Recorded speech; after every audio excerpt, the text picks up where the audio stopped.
where Moscow has now made some serious allegations. It is said that Ukraine has executed more than 10 Russian prisoners of war and continues to commit war crimes, which the Western nations conveniently continue to ignore.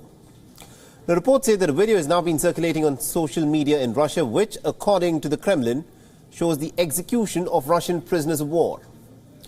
Meanwhile, heavy fighting continues to rage on in eastern and southern Ukraine. Successive waves of Russian missile strikes have crippled at least about half of Ukraine's energy systems. A ministry spokesperson has said that Russia had in fact used long-range weapons to hit at the defense and industrial targets across Ukraine, including missile manufacturing facilities, and this has left at least about 10 million people without access to power across the country.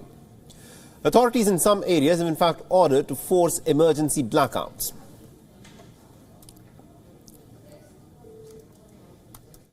Unfortunately, Russia continues to launch missile strikes on Ukraine's civilian critical infrastructure, waging war against the civilian population and depriving them of light, water, heat and communications during the winter.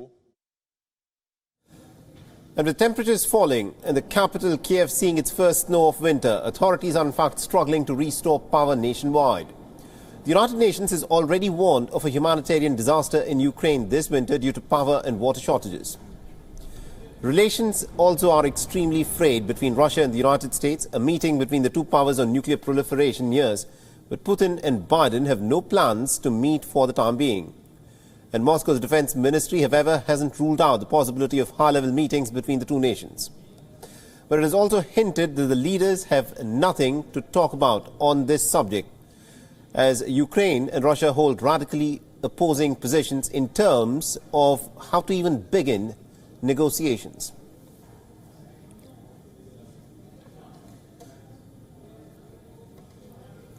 WION is now available in your country. Download the app now and get all the news on the move.